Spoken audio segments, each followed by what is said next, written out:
Hello friends, আমার আমি চলে নতুন টিউশন ক্রিয়েন আমরা তার নতুন রেসিপি শেয়ার করবো। সেটা হচ্ছে ডিমের কারি বানিয়ে দেখাবো।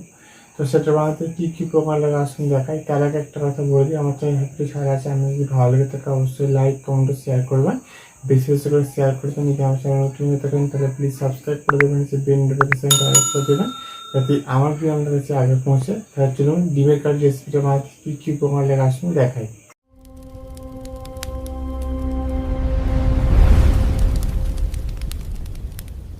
চলুন তাহলে আমি সেদ্ধ ডিমের ঝাল বানিয়ে দেখাবো। সেটা বানাতে কী কী উপকরণ লাগে আসুন দেখাই। তার আগে একটা কথা বলে দিই, ভিডিওটা প্রথম থেকে শেষ অবধি দেখার অনুরোধ রইল। তার জন্য রেসিপিটা শুরু করি।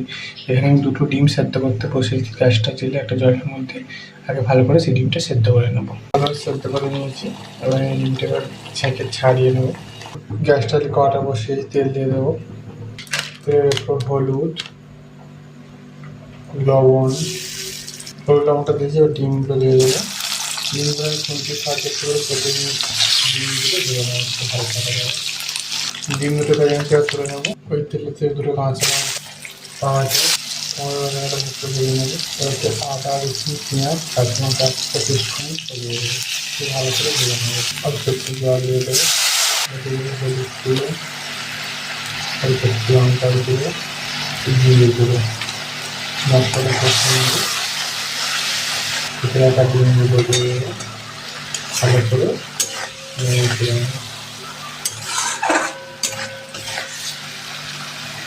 ভালো করে কষে একটু জল দিয়ে দেবো। একটু জল দিয়ে দিচ্ছি, ভালো করে নেড়ে চেড়ে একটুখানি ফুটিয়ে নেবো। জলটা মেরে নেবো। দেখুন আমার ডিমের কারি রেসিপিটা হয়ে গেছে, নামিয়ে নেবো। দেখুন ডিমের কারি রেসিপিটা হয়ে গেছে। রেসিপি আমাদের ভালো লেগে থাকে অবশ্যই লাইক কমেন্ট শেয়ার করবেন, বিশেষ করে শেয়ার করবেন। আর প্লিজ সাবস্ক্রাইব আমাদের পাশে থাকবেন। চলুন দেখা যায় নেক্সট ভিডিওতে এরকম নিত্য নতুন ভিডিও পাওয়ার জন্য আমাদের চ্যানেলটাকে অবশ্যই সাবস্ক্রাইব করে আমাদের পাশে থাকবেন।